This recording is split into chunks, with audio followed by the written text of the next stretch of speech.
Assalamualaikum warahmatullahi wabarakatuh. Saya Sinta Inayah. Saya dari PGSD kelas 4H.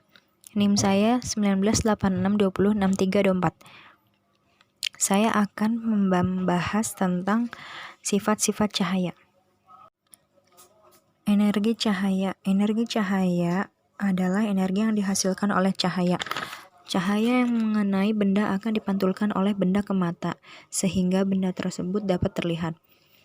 Cahaya berasal dari sumber cahaya, yaitu benda yang dapat memancarkan cahaya. Contoh sumber cahaya adalah matahari, lampu, senter, dan bintang. Cahaya memiliki sifat-sifat sebagai berikut. Cahaya merambat lurus, cahaya menembus benda bening, cahaya dapat dipantulkan.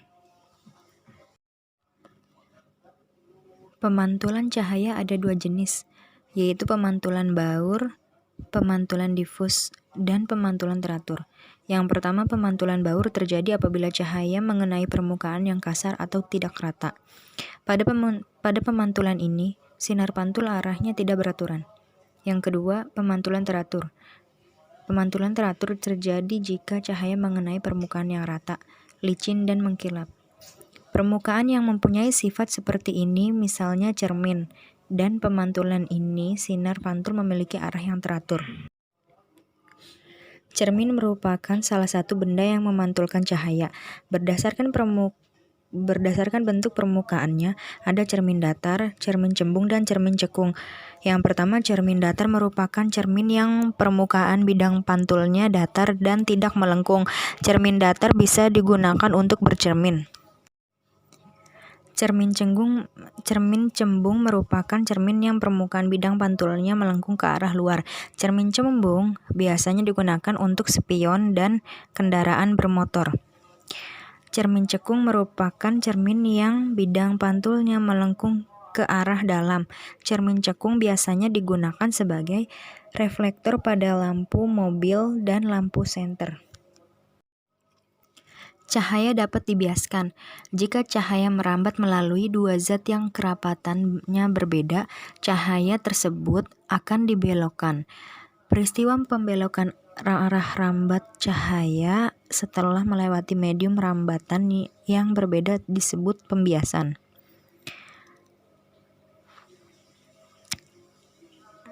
Jika cahaya merambat dari zat yang kurang rapat ke zat yang lebih rapat, cahaya akan dibiaskan mendekati garis normal.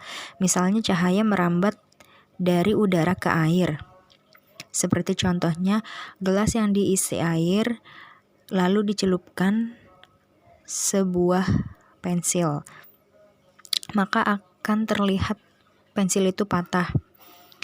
Sebaliknya, jika cahaya merambat dari zat yang lebih rapat ke zat yang kurang rapat, cahaya akan dibiaskan menjauhi garis normal. Misalnya, cahaya merambat dari air ke udara. Yang ketiga, garis normal merupakan garis yang tegak lurus pada bidang batas kedua permukaan. Yang terakhir, cahaya dapat diuraikan. Penguraian cahaya putih menjadi berbagai cahaya berwarna disebut dispersi. Cahaya matahari yang kita lihat berwarna putih. Namun sebenarnya cahaya matahari tersusun atas banyak cahaya berwarna. Cahaya matahari diuraikan oleh titik-titik air di awan sehingga terbentuk awan-awan pelangi. Terima kasih. Mohon maaf apabila ada kekurangan.